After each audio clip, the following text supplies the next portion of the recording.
من الشيطان اللعين الرجيم. بسم الله الرحمن الرحيم. الحمد لله رب العالمين وبه نستعين وهو المعين والصلاة والسلام على سيد الأنبياء والمرسلين سيدنا ونبينا وشفيع ذنوبنا وطبيب قلوبنا أبي القاسم محمد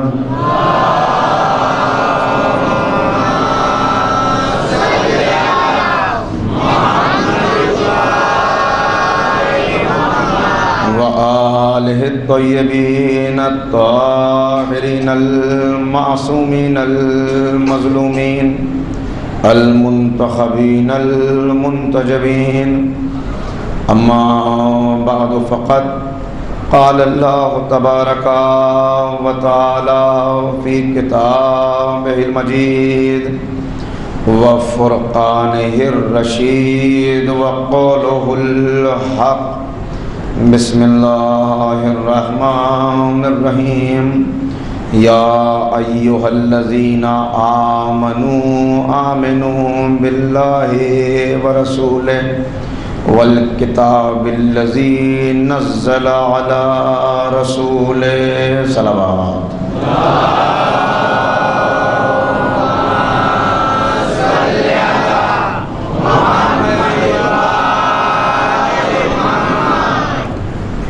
حضرات گرامی قدر،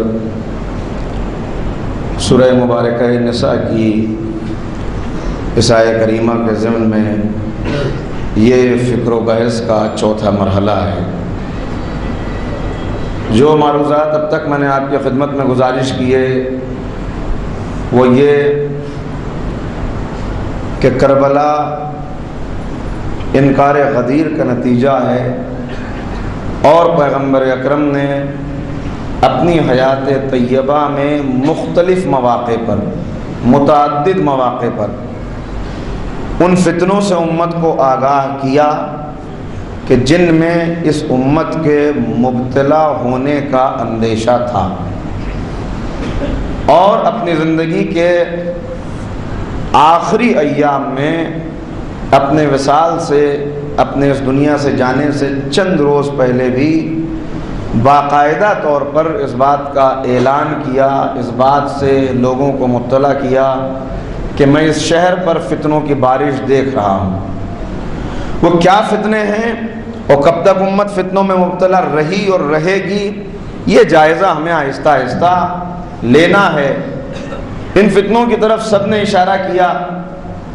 شہزادی کونین حضرت فاطمہ زہرا سلام اللہ علیہا کا جو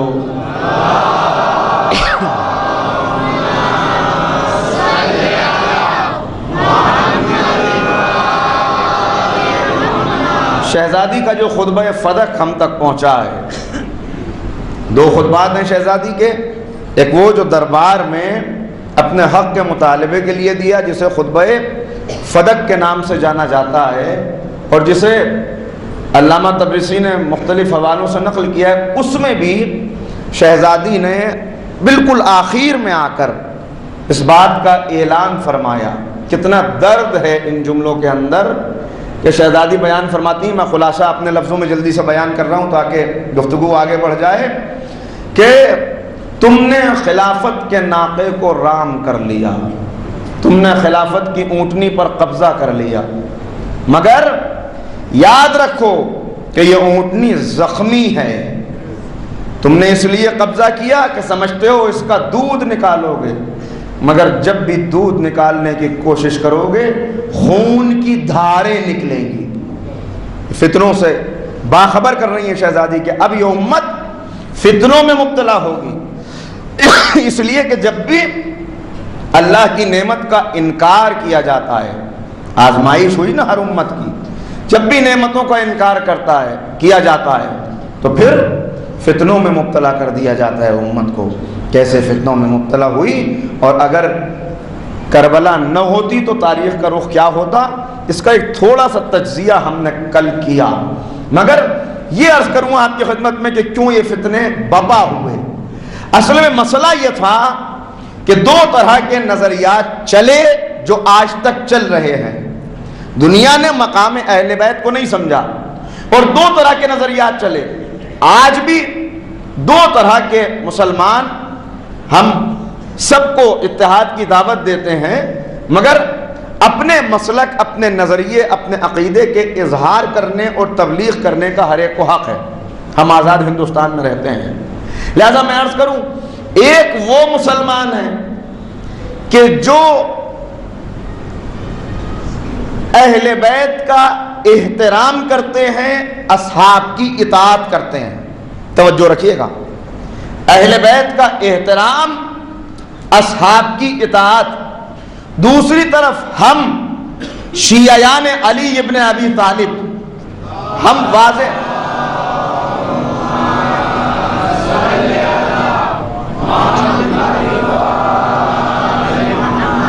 ہمارا نظریہ اور عقیدہ کیا ہے؟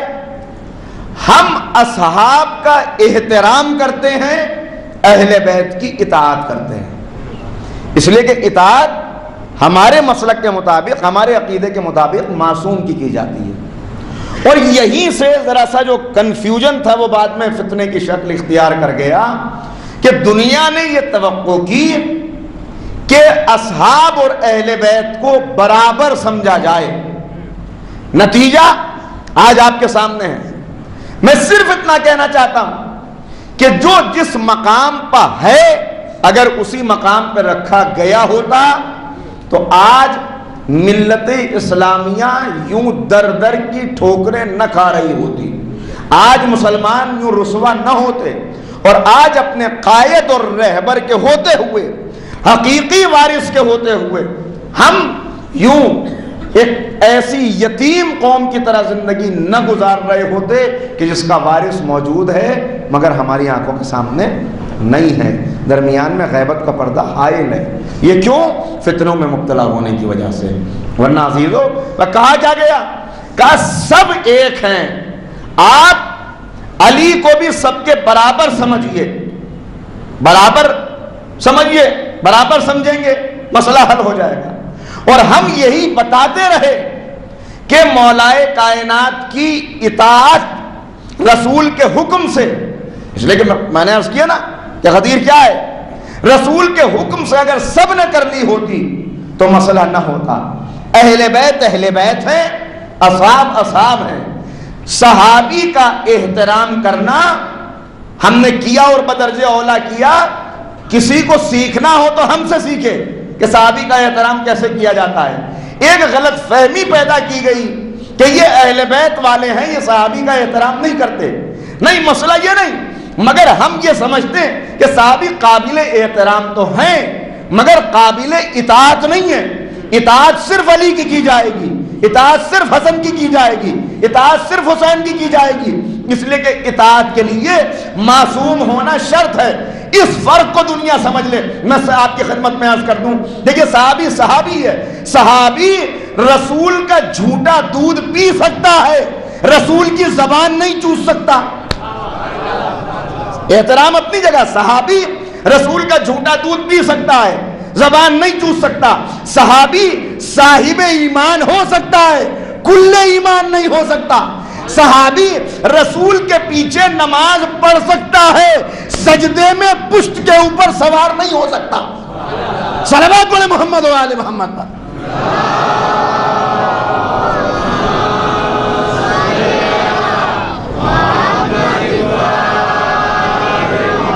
اور مولائے کائنات کے سلسلے میں صحابی کی بات نہیں صرف. میں آپ سے سوال کرتا ہوں، ابو طالب کے کتنے بیٹے ہیں؟ علی کے کتنے بھائی؟ صاحب 3 اور بھائی، طالب، عقیل، جعفر. کیا یہ تینوں علی جیسے ہیں؟ توجہ فرمائیے گا. باپ ایک، ماں ایک، شجرہ ایک، خاندان ایک، قبیلہ ایک، خون ایک، نسل ایک. کیا یہ تینوں علی جیسے ہیں؟ کہا صاحب نہیں، ممکن نہیں۔ کیوں؟ فرق کیا ہے؟ کہا بنیادی فرق یہ ہے کہ یہ تینوں پیدا ہوئے ابو طالب کے گھر میں، علی پیدا ہوئے اللہ کے گھر میں۔ تو جملہ کہنے کی اجازت دیجئے کہ جب ابو طالب کے گھر میں پیدا ہونے والے علی جیسے نہیں ہو سکتے تو مکے کے چوراہوں پر پیدا ہونے والے علی جیسے کیوں کر ہو جائیں گے؟ صلوات پڑھے محمد و آل محمد۔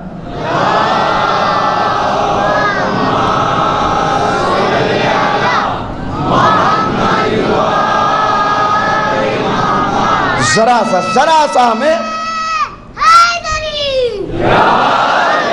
اس بات پر غور کرنا ہوگا۔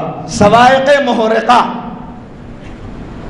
یہ شیعوں کے خلاف جو قلم اٹھایا گیا، ان میں کتاب لکھی گئی بہت مشہور، اس کے اندر خود اس بات کا بیان کیا گیا، لکھی گئی تھی اہل بیت کے خلاف، مگر چونکہ اہل بیت کے فضائل کی حفاظت کرنا اللہ کا مشن ہے۔ میں ہمیشہ یہ کہتا ہوں کہ عقیدہ رکھیے عبد المطلب والا، ہمیں عزاداری کی حفاظت نہیں کرنی، اہل بیت کے فضائل کی حفاظت نہیں کرنی۔ جناب عبد المطلب نے کیا کہا تھا؟ میں تو اپنے اونٹوں کے لیے آیا ہوں، یہ گھر بے وارث نہیں ہے، اس کا کوئی وارث موجود ہے، تو یہ ذکر بے وارث نہیں ہے۔ ہمیں حفاظت نہیں کرنی، ہمیں صرف اس ذکر سے اپنے آپ کو وابستہ رکھ کے اپنے لیے سعادت اور نجات کا سامان مہیا کرنا ہے۔ اس کتاب کے اندر جہاں اور بہت سی باتیں آئیں، امام مولا کائنات کی جب بات آئی تو یہ لکھنے پر مجبور ہوا لکھنے والا، اور اس نے کہا کہ علی، اب توجہ فرمائیے گا، علی اس محافظ توحید کا نام ہے، توحید کی حفاظت کرنے والا، اس محافظ توحید کا نام ہے کہ جس نے اپنی زندگی میں اپنی فضیلتوں کو سمیٹ لیا، یہ سوچ کے سمیٹ لیا کہ کہیں اگر میری فضیلتیں ظاہر ہو گئیں تو دنیا بہک نہ جائے۔ نہیں توجہ فرمائی، بڑا اہم جملہ میں نے کہا، اور آگے بڑھتا ہوں ابھی۔ کیا کون کہہ رہے ہیں؟ امام شافعی، امام شافعی بہت بڑے امام ہیں، وہ فرما رہے ہیں کہ علی اس محافظ توحید کا نام ہے کہ جس نے کھجور کی چٹائی پر بیٹھ کر بھی انگلی کے اشارے سے سورج پلٹایا، مگر سورج پلٹانے کے بعد فوراً سجدے میں سر رکھ دیا تاکہ دنیا کو یہ پتا چل جائے ساجد اور ہے، مسجود اور ہے، کوئی غلط فہمی میں مبتلا نہ ہو جائے۔ لہذا توحید کی اس طرح حفاظت کی، اور اس کے بعد آگے چل کے وہ کہتے ہیں کہ علی توحید کی حفاظت کرتے ہوئے بڑھتے رہے، لیکن شافعی جس نے علی کا اتنا مطالعہ کیا، اپنے اشعار میں خود کہہ رہے ہیں مرتے مر گیا مگر یہ فیصلہ نہ کر سکا کہ علی اللہ ہے یا اللہ کا بندہ ہے۔ یہ منزل ہے، برابر نہ کیجئے، اصحاب کی منزل اور ہے، علی کی منزل اور ہے۔ ابھی آپ نے پچھلے 2 سال پہلے بڑی تقاریر آپ نے سنی علامہ طاہر القادری کی، ان سے کسی نے سوال کیا، آپ تک پہنچا ہوگا، ان سے کسی نے پوچھا کہ یہ بتائیے اصحاب میں اور علی میں فرق کیا ہے؟ ان سے سوال کیا، ان کا جواب سنا رہا ہوں، اصحاب میں اور علی میں فرق کیا ہے؟ تو انہوں نے مسکرا کے جواب دیا کہ بڑا فرق ہے، مگر میں ایک جملے میں بیان کیے دیتا ہوں۔ فرق یہ ہے کہ اگر صحابی نماز نہ پڑھتا تو کافر ہوتا، علی نماز نہ پڑھتا تو خدا ہوتا۔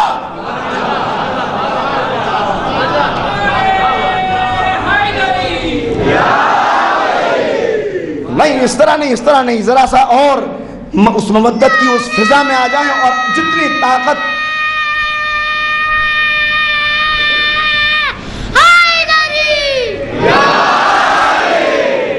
ہاں اس انداز سے، اس لیے کہ اب باتیں وہاں تک آنی ہے کہ مجھے اہم منزل تک بھی لانا ہے، اور جو موضوع ہے کوشش کرنی کہ اس کا بھی حق ادا ہو جائے۔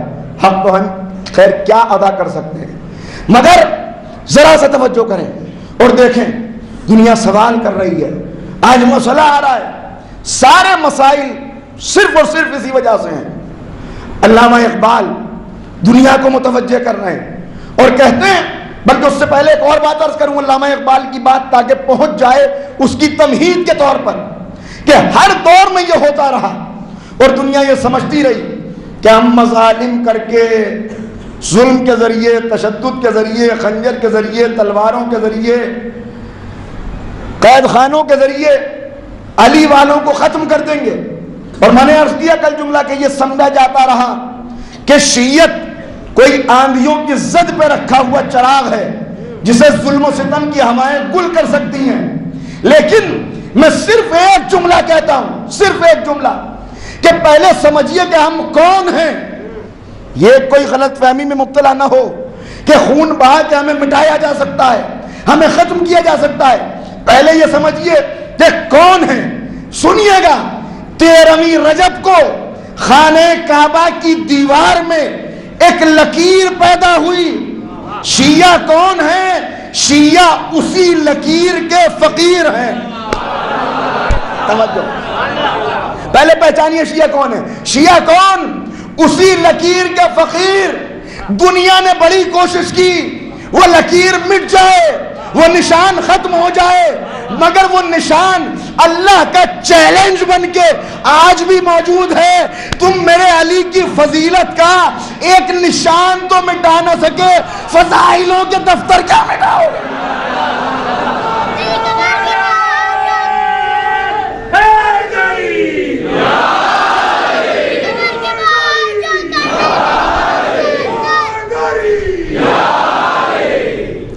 بس اور یہ بھی عرض کر دوں آپ کی خدمت میں کہ صرف نشان نہیں، بلکہ یہ بھی ایک عجیب بات ہے، کتنا ظلم ہوا، کتنی زیادتی ہوئی، کتنا تشدد ہوا، کتب خانے جلائے گئے، کتب خانے جلائے گئے، کتنی مرتبہ شیخ توسی کو کتب خانے کو آگ لگائی گئی تاکہ وہ کتابیں ہم تک نہ پہنچ سکیں، فضائل مٹانے کی کوشش۔ جس نے نام لیا، یہ تاریخ ہے، تاریخ کہ صرف وہ نہیں جو عاشق ہوتا تھا، بلکہ اگر کسی کے گھر پر کوئی مہمان آیا اور بات کو پتا چلا کہ جس کے گھر پہ مہمان ہوا یہ علی کا چاہنے والا ہے، اس مہمان کا نام نوٹ کر لیا جاتا تھا اور صرف اس گھر والے کو قتل نہیں کیا جاتا تھا، بلکہ اس مہمان کو تلاش کر کے اس کے بھی پورے گھر کو تاراج کر دیا جاتا۔ یہ عالم ایسے دور سے گزر کے ہم یہاں تک پہنچے، تو ایسے دور میں جہاں سب مٹ جاتا، دنیا سمجھ رہی تھی ہم مٹا لیں گے، لیکن قدرت نے بھی آواز دی کہ علی نے اپنی پوری زندگی میرے ذکر کو بلند کیا ہے، تو صحیح اے علی کے در سے منحرف ہو کے چلنے والوں، اگر میں تم سب کو علی کے زچا خانے پہ سجدہ نہ کرا دوں، صلوات پڑھے محمد و آل محمد۔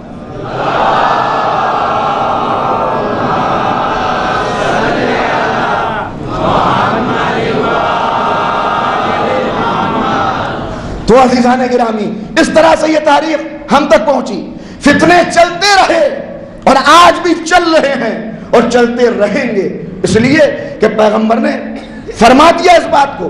جہاں اور بہت ساری روایتیں ہمارے سامنے موجود ہیں، وہاں اس دور کے فتنے کیا ہوں گے، اب یہ دنیا کدھر جا رہی ہے، اس کے لیے بھی بڑی تعداد میں، بہت بڑی تعداد میں روایات موجود ہیں، اور بار بار معصومین نے تاکید کی اس بات کی کہ دیکھو جب اپنی مجلسوں کو سجاؤ تو ان مجلسوں میں جہاں اوروں کا ذکر کرو وہاں ہمارے مہدی کا ذکر بھی کرو۔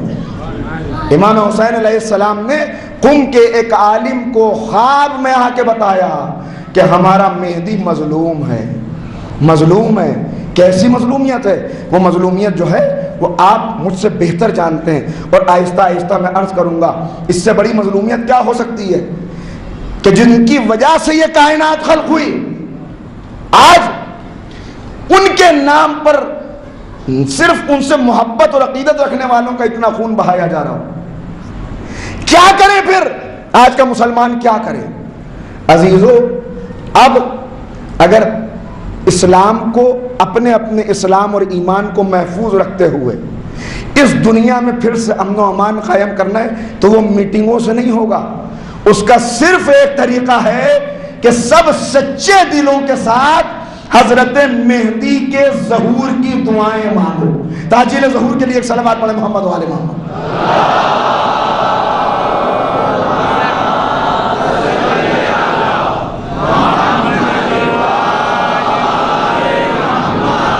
وہ کیسے فتنے جن کے اندر قوم مبتلا ہے.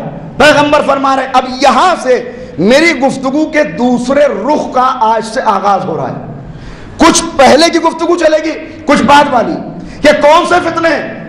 پیغمبر سے پوچھا جا رہا ہے اللہ کے رسول یہ ملت جس کے بارے میں آپ نے فرمایا، پیغمبر خطبہ دے رہے ہیں، خطبے میں یہ اعلان کیا کہ وہ وقت آئے گا کہ جب کیسے فتنے ہوں گے؟ دوسری قومیں، اب توجہ سنیے گا ایک ایک لفظ بہت توجہ سے، دوسری قومیں تمہیں مٹانے کے لیے ایک دوسرے کو اس طرح دعوت دیں گی جیسے مہمان کو دسترخوان پہ دعوت دی جاتی ہے.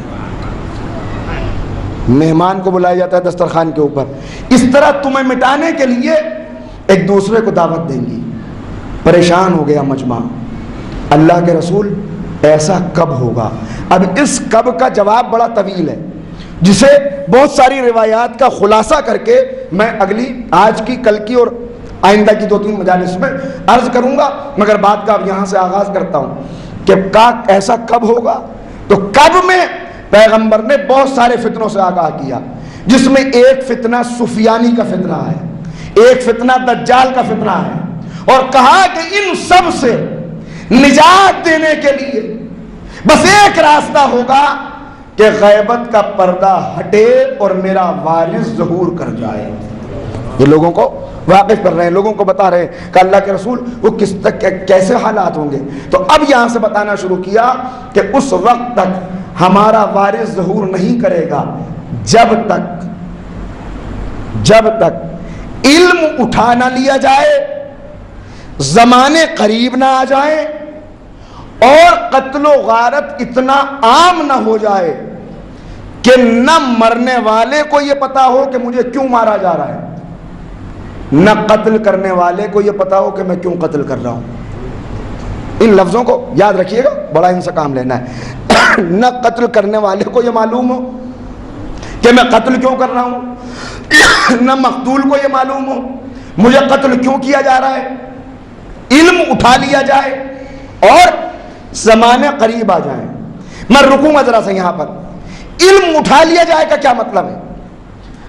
ہم اب یہ سن رہے ہیں برابر کہ اب ہم آہستہ آہستہ ظہور کے قریب جا رہے ہیں، ظہور کے قریب جا رہے ہیں. پیغمبر فرما رہے ہیں قریب اس وقت تک جا نہیں سکتے جب تک علم اٹھا نہ لیا جائے.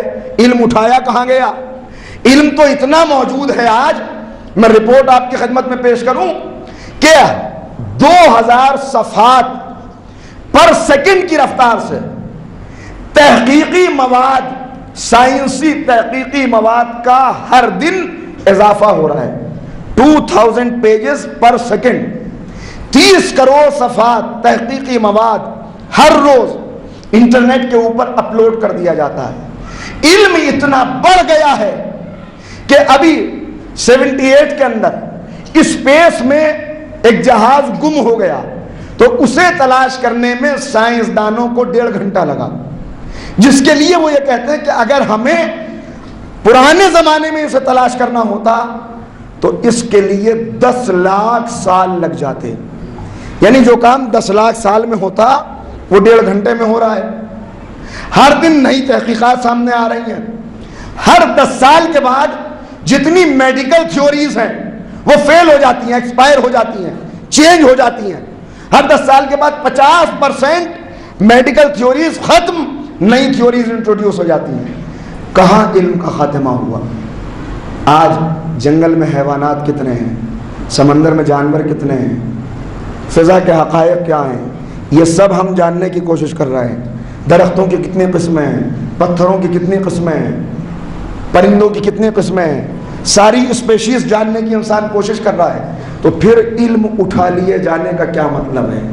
عزیزو، یہ سب جو آج آپ کے سامنے موجود ہے یہ حقیقی علم نہیں ہے۔ نوجوان ذرا توجہ رکھیں اس بات کے اوپر، یہ حقیقی علم نہیں ہے، یہ معلومات کا خزانہ ہے، معلومات کا سمندر ہے کہ جس کے اندر اصل علم بھی بہتا جا رہا ہے۔ اصل علم کہاں ہے؟ امام محمد باقر علیہ السلام بیان فرماتے ہیں،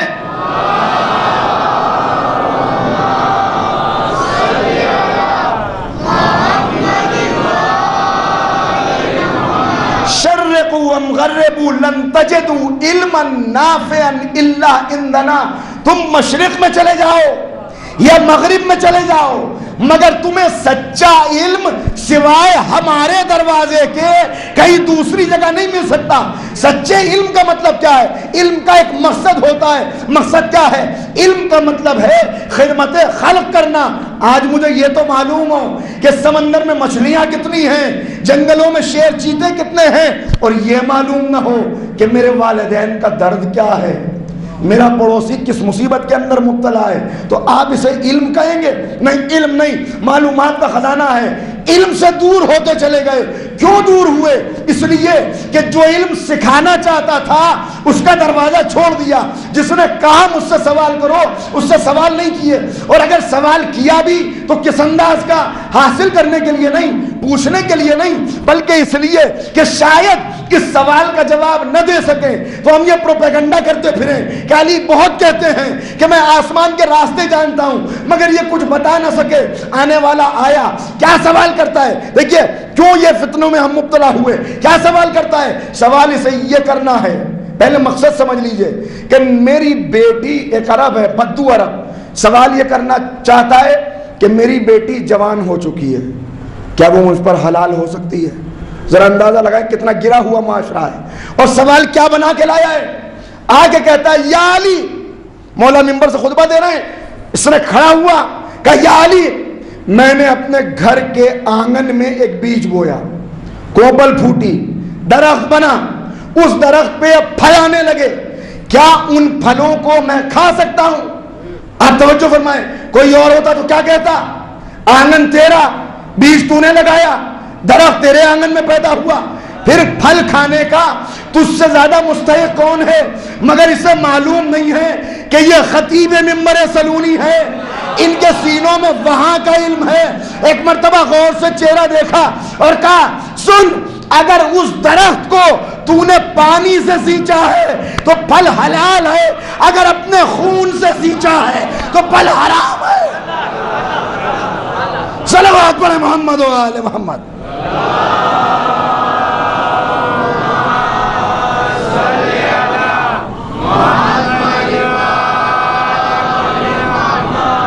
تو امام فرماتے ہیں کہ علم اگر حقیقی ملے گا، رسول کہہ رہے ہیں زمانے قریب آ جائیں، علم اٹھا لیا جائے، فتنوں میں امت ایسی مبتلا ہو کہ نہ قتل کرنے والے کو پتا کیوں قتل کر رہا ہے، نہ مقتول کو معلوم ہو میں کیوں قتل کیا جا رہا ہوں۔ جب ایسا زمانہ آ جائے تب سمجھ لینا کہ ہمارے وارث کے ظہور کا وقت قریب آ گیا۔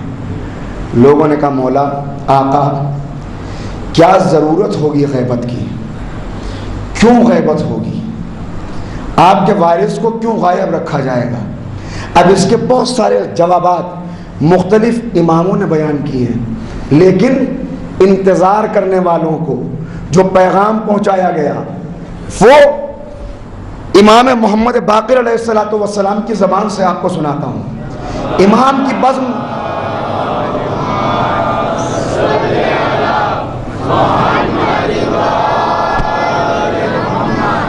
امام کی چھلک رہی ہے، اصحاب موجود ہیں، اور اس کے اندر اب سمجھیے گا یہاں سے ناس تیاری کیسے ہے اور کس طرح سے اس جگہ پہ واپس، اس لیے کہ میں نے عرض کیا کل کہ ایک ہے غدیر کی یاد، ایک ہے غدیر کی وراثت۔ غدیر ابھی مکمل نہیں ہوئی، غدیر مکمل اس وقت ہوگی جب غدیر کا وارث ظہور کرے گا۔ امام کے ظہور کے بعد غدیر مکمل ہوگی۔ کیا حالات ہوں گے وہ آہستہ آہستہ آئیں گے۔ امام فرمانے سنو، ہمارا کوئی شیعہ اس وقت تک دنیا سے نہیں جا سکتا جب تک ہماری محبت میں قتل نہ کیا جائے۔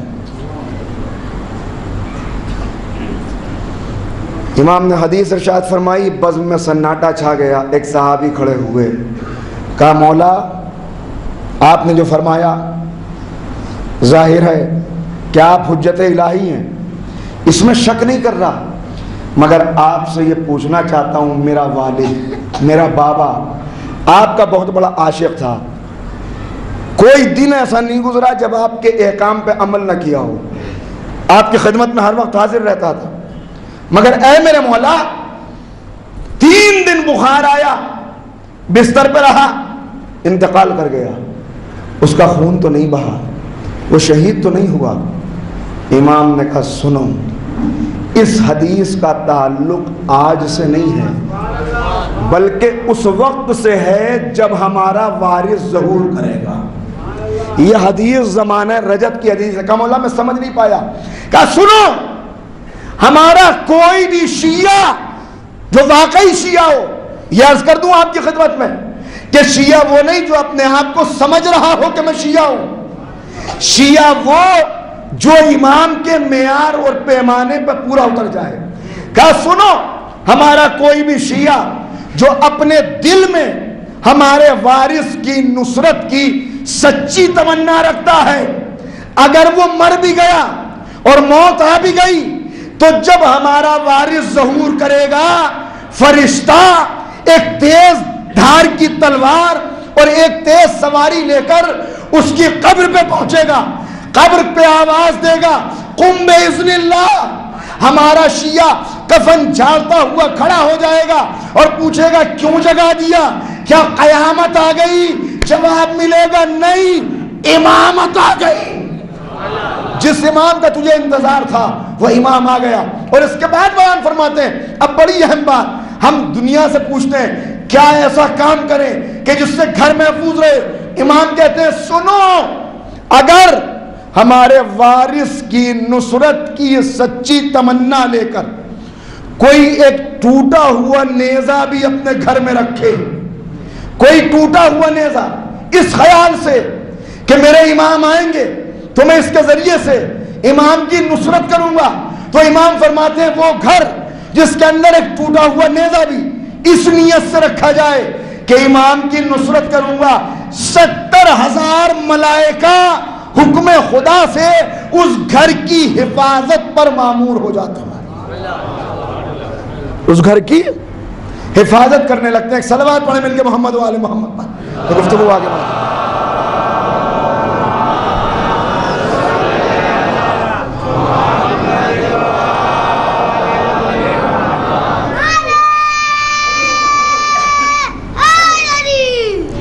ذرا سا آگے تشریف لے آئیں آپ حضرات پیچھے۔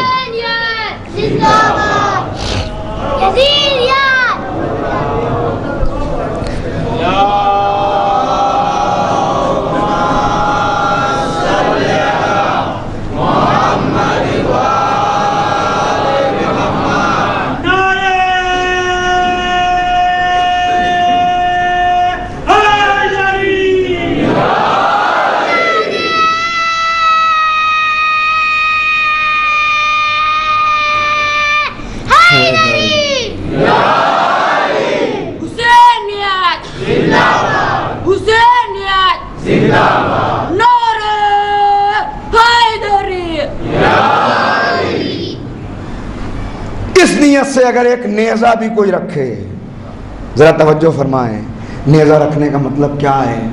یہ تمثیل ہے، یہ اشارہ کیا جا رہا ہے کہ نصرت کا صرف زبان سے کوئی دعویٰ نہ کرے بلکہ نصرت کی تیاری کرے۔ پوچھنے والا پوچھ رہا ہے مولا غیبت کس طرح کی ہوگی؟ امام جعفر صادق علیہ السلام ارشاد فرماتے ہیں کہ ہمارے وارث کی غیبت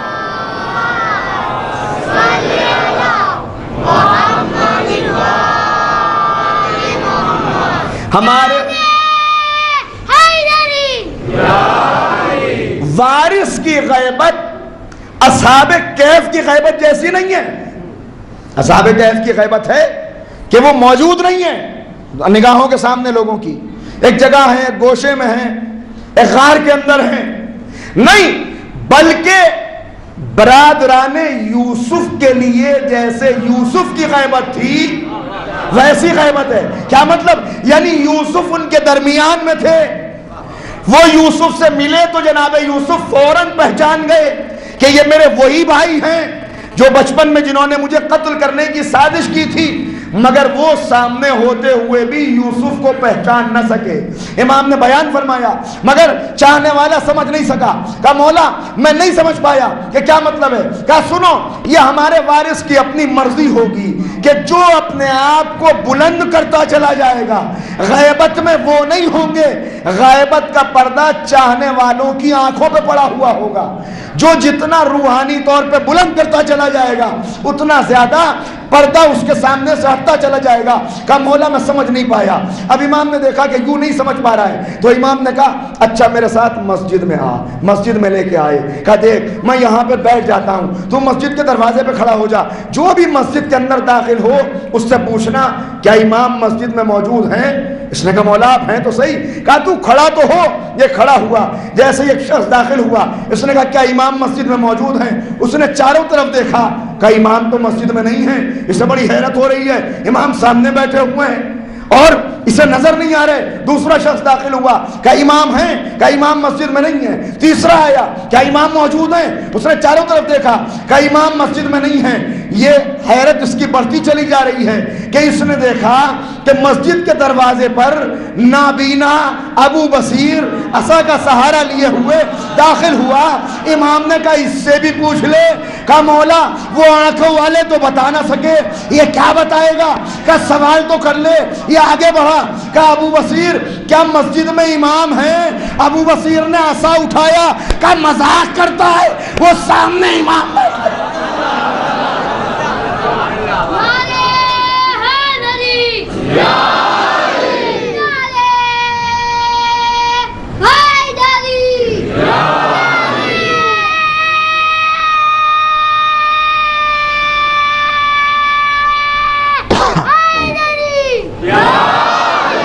دیکھیں نعرہ بچہ لگائے یا بڑا لگائے, یہی ہماری نسلیں ہیں آنے والے وقت میں. انہی کو یہ ورثہ سنبھالنا ہے, ان کی حوصلہ شکنی نہ ہونی چاہیے. آپ اپنی طاقت بچا کے نہیں بھرپور طاقت لگا کے جواب دیا کیجئے. اس لیے یہ مولا کائنات کا نام ہے. علامہ نسیم امروہوی عالم بھی تھے, شاعر بھی تھے. وہ بڑی اچھی بات کہتے ہیں مولا علی کا نام ہے, والی علی کا نام. ہم علی کا نام کیوں لیں, اس سے فائدہ کیا ہے. میں نے عرض کیا پوری طاقت لے کر, جتنی جسم میں طاقت ہے اس طاقت کو سمیٹ کے اس نعرے کا جواب دیا کیجئے. وجہ وہ بیان فرما رہے ہیں, کہتے ہیں مولا علی کا نام ہے, والی علی کا نام, ہر دوست کی حسام ہلالی علی کا نام. حسام کہتے ہیں تلوار کو, یعنی یہ وہ نام ہے جو ہر دوست کی شمشیر ہے, تلوار ہے. کہتے ہیں ہر دوست کی حسام ہلالی علی کا نام. اور عجیب عجیب مصرع کا کہتے ہیں لاشوں سے رن کو پاٹ دے خالی علی کا نام. نہیں توجہ ہے, نہ تلوار چلا, نہ خنجر چلا, نہ حملہ ہوا, نہ تیر چلا, نہ نیزہ چلا. آپ نے صرف علی کا نام لیا اور وقت کے مرحب و انتر کے دلوں کی دھڑکن رک گئی. یہ نام ہے. کہتے ہیں لاشوں سے رن کو پاٹ دے خالی علی کا نام. فائدہ کیا, اس میں خدا ہے, اس میں جلالی علی کا نام. اللہ نے اپنے القاب بہت سے انبیاء کو دیے مگر اپنا نام کسی کو نہیں دیا. یہ کائنات میں صرف فاطمہ بنت اسد کے بیٹے کو حق حاصل ہے کہ وہاں وہ علی, یہاں یہ علی.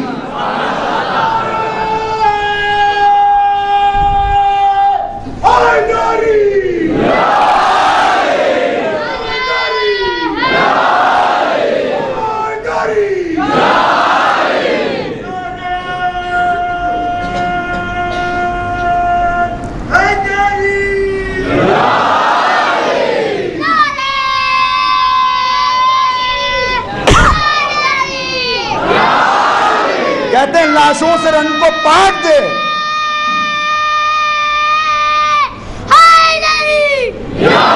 اب وجہ سن لیجئے, وجہ کہتے ہیں لاشوں سے رن کو پاٹ دے خالی علی کا نام, اس میں خدا ہے, اس میں جلالی علی کا نام.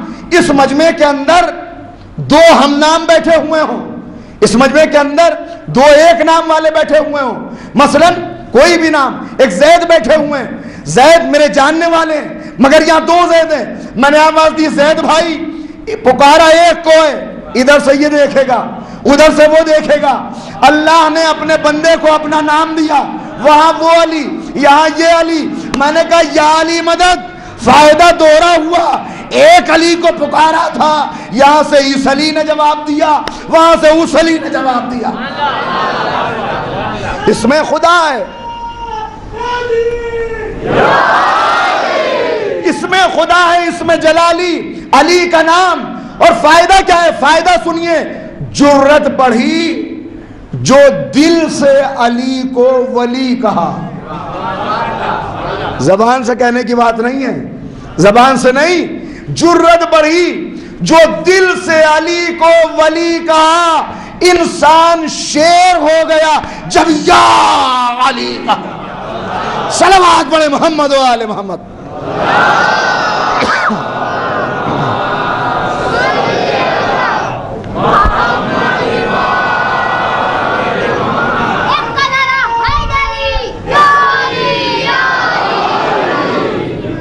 آج ہم باقی ہیں، کس کی وجہ سے باقی ہیں؟ میں نے عرض کیا ہم مٹ گئے ہوتے، مگر وقت کا امام ابراہیم ابن مہزیار سے کہہ رہے ہیں، شکایت کر رہے ہیں، مولا آپ غائب کیوں ہیں؟ آپ کو اتنے دن سے تلاش کیا، کب سے آپ سے ملنے کی تمنا تھی، مولا بہت ملاقات چاہتا تھا، آپ ملے نہیں۔ امام نے پلٹ کے کہا ہم اس لیے تمہارے درمیان نہیں ہیں کہ تم نے اپنے کمزوروں اور بوڑھوں پر رحم کرنا چھوڑ دیا ہے۔ امام بتا رہے ہیں، خود بتا رہے ہیں، خط لکھا 630 ہجری کا لکھا ہوا شیخ مفید کا خط ہے، جس کے اندر کہتے ہیں تم ہم سے بے خبر رہ سکتے ہو مگر ہم تم سے بے خبر نہیں ہیں، اگر ہم تم سے بے خبر ہوتے تو تم کب کے مٹ گئے ہوتے، تو جب بے خبر نہیں ہے تو پھر یہ غیبت کا پردہ کیوں ہے؟ یہی اصل بات ہے جو مجھے عرض کرنی ہے، یہ پردہ کیوں ہے؟ آپ نے سینکڑوں مرتبہ واقعہ سنا ہوگا، مجھے پورا واقعہ نہیں سنانا، لیکن امام نے خود بتا دیا کہ یہ غیبت کیوں ہے۔ کیوں؟ آپ نے بہت مرتبہ سنا ہے، میں نے عرض کیا 300 سال پرانا بحرین کا واقعہ، اناروں والا واقعہ، میں صرف نتیجہ اس کا پیش کر رہا ہوں۔ نتیجہ، بادشاہ عادل ہے، وزیر ظالم ہے، وزیر نے انار پیش کیے، 5 یا 7 فیملیز ہیں شیعوں کی جو رہتی ہیں۔ آج بحرین کے اندر جتنے بھی آپ کو شیعہ ملیں گے وہ سب اس واقعے کے بعد ہوئے، 5 یا 7 فیملیز صرف جو اس وقت وہاں پہ رہتی ہیں، اس کے علاوہ سب دوسرے افراد ہیں۔ وزیر بہت شرارت کے اوپر آمادہ ہے، اس نے ایک دن بادشاہ کے دربار میں انار پیش کی ہے جن کے اوپر خلافت کی وہ ترتیب لکھی ہوئی تھی جو آج عوام میں رائج ہے، خلیفہ اول، خلیفہ دوم، خلیفہ ثانی، اور چوتھے نمبر پر کیسے لکھی ہوئی تھی؟ نقوش ابھرے ہوئے تھے، چھپا ہوا سامنے پہ۔ میں بچوں کے لیے تھوڑا سا دہرا رہا ہوں ورنہ بزرگ بہتر جانتے ہیں، صرف ایک نتیجے تک بات کو لانا ہے کہ دیکھو قلم قدرت نے خلافت کا فیصلہ کر دیا، اب ان شیعوں سے کہو کہ یا تو یہی عقیدہ رکھیں جو ہم سب کا عقیدہ ہے، ورنہ ان سب کو حکم دے دو کہ اگر تم اس کا جواب نہ لا سکے یا عقیدہ بدل لو یا جواب لے آؤ، ورنہ مردوں کو قتل کر دیا جائے گا، عورتوں اور بچوں کو اسیر کر لیا جائے گا۔ سر کے امامے اتر گئے، ماؤں بہنوں کے دامن پھیل گئے، بچوں کی آنکھوں میں آنسو ہیں، بزرگ جوان سب دعائیں کر رہے ہیں، کیا کریں؟ محمد ابن عیسیٰ بحرینی جن کی وجہ سے آج وہاں پر اتنے شیعہ موجود ہیں، سب ان تک گئے، جواب دینا ہے۔ وہ دربار میں آئے، کہا 3 دن کی مہلت دے دے، 3 دن کے بعد جواب لائیں گے۔ اس کے بعد ہر ایک سے کہا جاؤ اپنے گھروں کے اندر دعائیں کرو، اس لیے یہاں صرف قتل ہونے کا مسئلہ نہیں ہے، اگر قتل ہونے کی بات ہو اپنے اپنے سروں کا نذرانہ پیش کر دیں، مگر یہاں مسئلہ یہ ہے کہ بات عقیدے کے اوپر آ رہی ہے، مذہب کی حقانیت کی بات ہے۔ اور اس کے بعد سب علماء نے محمد ابن عیسیٰ سے کہا کہ آپ جائیے سمندر کے کنارے جنگل میں جا کر استغاثہ کیجئے، مولا سے کہیے مولا ہمارے بس میں نہیں ہے کہ ہم اس کا جواب دے سکیں، آپ مدد فرمائیے، جد کا دین خطرے میں ہے، ہمارا اس وقت صرف جان کی بات نہیں ورنہ ہم دے دیتے، مگر مذہب حق کے اوپر حرف آ رہا ہے۔ گئے برابر، آپ سنتے ہیں، میں نے مختصر کیا بالکل، 3 دن گزر گئے روتے ہوئے، تیسرے دن مہلت کا آخری وقت ہے، صبح جواب دینا ہے، نماز شب کا اول وقت ہے، روتے روتے کہہ رہے ہیں مولا آپ اب تک نہیں آئے، اگر اب بھی نہیں آئے مولا کیا ہوگا؟ گڑ گڑا رہے ہیں، رو رہے ہیں، دیکھا سمندر کی موجوں کے اوپر ایک سوار گھوڑا دوڑاتا ہوا آ رہا ہے، قریب آئے، کہا کیوں بلایا؟ نگاہ اٹھائی، اور سے چہرہ دیکھا، کہا اگر آپ میرے امام ہیں تو بتانے کی ضرورت نہیں ہے کہ کیوں بلایا، آپ کو خود معلوم ہے کہ میں نے آپ کو کیوں بلایا۔ امام نے کہا ہاں واقعہ معلوم ہے، جا میں حل بتاتا ہوں، بادشاہ سے کہنا میں اس کا جواب یہاں نہیں دوں گا، اس کو وزیر کے گھر میں لے کے جانا، وزیر گھر جانے سے منع کرے گا، کہے گا پہلے میں چلا جاؤں گھر کی صفائی کر لوں، اسے پہلے نہ جانے دینا، اس کے ساتھ جانا، اس کے گھر کا نقشہ یہ ہے، اس میں ایک کمرہ ہے، اس کمرے کے اندر ایک تخت ہے، اس تخت کے نیچے ایک صندوق رکھا ہوا ہے، اس صندوق کے اندر ایک سانچہ ہے، سانچہ مٹی کا بنا ہوا، یہ کوئی قلم قدرت کی تحریر نہیں ہے، بلکہ وہ سانچہ بنانے میں ماہر تھا، اس نے وہ سانچہ بنایا، اس پہ الٹی تحریر لکھ دی جیسے آئینے میں نظر آتی ہے، اور جب یہ انار چھوٹے تھے ان اناروں کے اوپر وہ سانچہ چڑھا دیا، انار بڑھتے گئے، وہ نقش ابھرتے چلے گئے، یہ وزیر کی شرارت ہے، جا کے بتا دے، راز کھل جائے گا، مذہب حق ثابت ہو جائے گا، دنیا کو پتہ چل جائے گا۔ کہا مولا چلا جاؤں گا، ہاتھوں کو جوڑ کے کہا یہ ہے جہاں پہ آپ کو لانا تھا، ہاتھوں کو جوڑ کے کہا مولا جواب تو آپ نے دے دیا، اب اتنا بتائیے اتنا تڑپایا کیوں، اتنا رولایا کیوں؟ امید کا چراغ گل ہونے والا تھا، میں سمجھتا تھا اب آپ نہ آئیں گے مدد کرنے کے لیے، مولا جب آنا تھا تو پہلے کیوں نہ آ گئے، بالکل آخر میں کیوں آئے؟ ایک مرتبہ امام نے کہا اس میں تیری غلطی ہے، تو نے 3 دن کی مہلت کیوں مانگی، 3 دن کی مہلت کیوں مانگی؟ ارے یقین کے ساتھ دربار میں پکارا ہوتا، میں گھوڑا دوڑاتا ہوا اسی وقت دربار میں چلا آتا۔ شکایت شکوہ ہے امام کا۔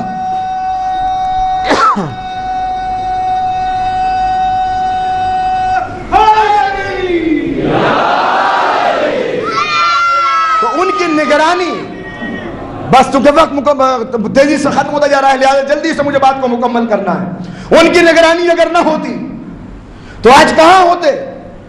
آج عزیزو عرض کروں گا آپ کی خدمت میں، بتاؤں گا آپ کو، امام نے کہا مجھے ڈھونڈنے کی ضرورت نہیں ہے، مجھے ڈھونڈتے ہوئے ادھر ادھر نہ جاؤ۔ آیت اللہ سیستانی کے والد، مشہد کے بڑے عالم علامہ باقر سیستانی، انہوں نے 40 جمعوں کا عمل کیا، جس میں ہر جمعے کو الگ الگ مسجد کے اندر جانا ہوتا ہے۔ دیکھیے امام کیا فرما رہے ہیں، جانے کی ضرورت نہیں ہے، دیکھنے کی ضرورت، صرف اپنے اندر دیکھو، اپنے آپ کو پہچانو کہ ہم کون ہیں، ہم کون ہیں، اپنی معرفت حاصل کر لو۔ امام نے اس وقت مدد فرما دی، نسخہ ہو گیا، اگر نہ مدد فرمائی ہوتی نتیجہ کیا ہے؟ میں نے عرض کیا کہ آج پورا بحرین، کتنے بحرین کے اندر کیا کیا مظالم ہو رہے ہیں، لیکن ان مظالم کے باوجود لوگوں کے پایہ ثبات میں تزلزل نہیں ہے۔ مگر ایک بات اور عرض کر دوں، جب وزیر نے سوال کیا، پکڑا گیا، سب کچھ معلوم ہو گیا کہ اس کا تو میرے گھر میں بھی کسی کو پتہ نہیں تھا، تمہیں کیسے پتہ چل گیا؟ تب مسکرا کے محمد بن عیسیٰ نے کہا اے وزیر ہم بے وارث نہیں ہیں، ہم بے وارث نہیں ہیں، ہمارا ایک وارث موجود ہے، اور جس کا وارث موجود ہوتا ہے وہ یتیم نہیں ہوتا۔ صرف ضرورت ہے کہ پہچاننے کی۔ 40 جمعوں کا عمل، ہر مسجد کے اندر، ہر جمعے کو نئی مسجد کے اندر جا کے عمل کرنا ہے۔ 38واں جمعہ ہے، 38واں جمعہ رات میں عمل کر رہے ہیں کہ دیکھا کہ کھڑکی سے تیز روشنی اندر آ رہی ہے، تیز روشنی اندر آ رہی ہے، عمل کو روکا، فوراً جلدی سے گھوم کے باہر گئے، دیکھا کسی کا جنازہ جا رہا ہے، جنازہ جا رہا ہے، اور اس جنازے کے اندر شریک ہونے والوں میں، جنازے میں شریک ہونے والوں میں امام زمان عجل اللہ تعالیٰ فرجہ شریف موجود ہے۔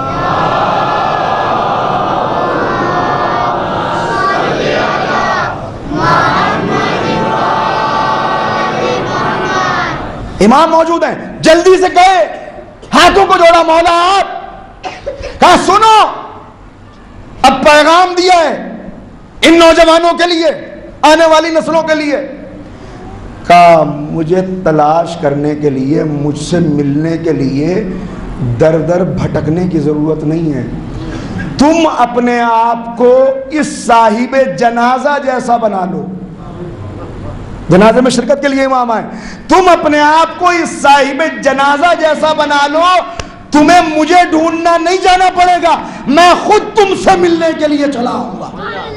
ہاتھوں کو جوڑا اور جوڑ کے کہا مولا یہ اس کی کیا خصوصیت ہے، یہ کون ہے؟ کہا یہ ایک ضعیفہ ہے۔ کہا مولا اس کی خصوصیت کیا ہے، کیا ایسی بات تھی آپ تشریف لائے؟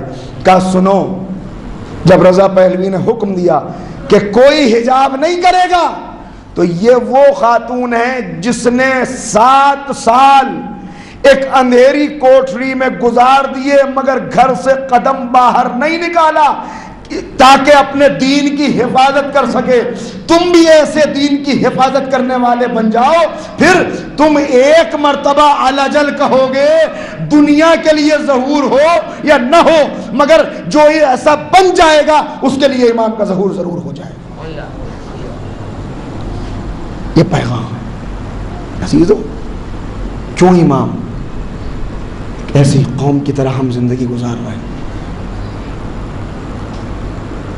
امام فرماتے ہیں، کسی نے سوال کیا کہ جب امام اللہ کی حفاظت میں ہیں تو ہم امام کے لیے دعائے سلامتی کیوں کرتے ہیں، امام کے لیے حفاظت کی دعا کیوں پڑھتے ہیں؟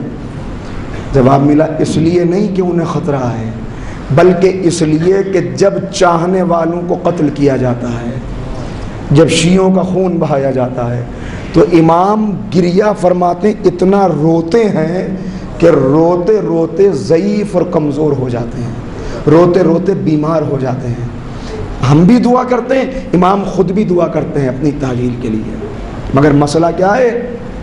مسئلہ کیا ہے؟ آج ہم سمجھ رہے ہیں، لوگ کہہ دیتے ہیں صاحب 313 ہیں، 313 میں ہم کہاں آ سکتے ہیں؟ نہیں، 30 مومنین ہر وقت، میں عرض کروں گا تفصیل آپ کی خدمت میں، 30 مومنین، کم سے کم 30 مومنین ہر وقت آج بھی امام کے ساتھ موجود ہیں، امام کے رابطے میں ہیں، اور ان 30 میں سے اگر کسی ایک کا انتقال ہو جاتا ہے تو یہ 30 کی تعداد کم نہیں ہوتی، بلکہ جو اور اتنا بڑا متقی ہوتا ہے وہ اس 30 کے گروہ میں شامل ہو جاتا ہے، پروموٹ کر دیا جاتا ہے اسے۔ مگر ضرورت ہے وہاں تک اپنے آپ کو لانے کی۔ میں آج روک رہا ہوں خود سے اپنے آپ کو، مگر ایک بات کے ساتھ، 100 سال پہلے آیت اللہ دستغیب شیرازی، 150 سال پہلے کا واقعہ ہے، انہیں یہ خیال پیدا ہوا کہ آج تو اتنے چاہنے والے موجود ہیں، جب اتنے چاہنے والے ہیں تو کیا ابھی تک 313 ایسے نہیں ہوا کہ امام ظہور فرما لیں؟ غور کرنے لگے اور علماء سے بات کی، ابھی تک نہیں ہوئے، تو انہوں نے کہا، ایک عالم عرفانی جو اس وقت موجود تھے، کہا ہم سب مل کے ان سے درخواست کرتے ہیں کہ یہ امام سے رابطہ کریں اور امام سے پوچھیں کہ کیا ہوا مولا، کیا ہم اس لائق نہیں کہ ان میں شامل ہو سکیں؟ انہوں نے عمل کرنا شروع کیا۔ 3 دن کا ایک عمل ہے، دن میں روزہ رکھنا پڑتا ہے، رات میں عمل کرنا پڑتا ہے۔ یہ روز جاتے ہیں اس حجرے کے اندر جہاں وہ عمل کر رہے ہیں، وہاں انہیں کھانا اور پانی پہنچا جاتے ہیں اور پوچھتے ہیں بھائی کچھ ہوا، معلوم ہوا کچھ؟ تیسرے دن جب پہنچے اور دروازے پہ دق الباب کیا تو دیکھا کہ یہ آنکھیں ملتے ہوئے آ رہے ہیں۔ کہا بھائی آپ کو عمل کے لیے یہاں پہ چھوڑا ہے، آپ سو رہے ہیں؟ کہا میں سویا نہیں تھا، سلایا گیا تھا، میں خود نہیں سویا، مجھے سلایا گیا۔ کہا کیوں؟ کہا اس تاکہ اس سوال کا جواب دیا جا سکے۔ کا جواب ملا؟ کہا ہاں، مجھے خواب میں جواب مل گیا۔ کیا جواب ملا؟ کہا جب میں سویا تو میں نے دیکھا کہ میں ایک بہت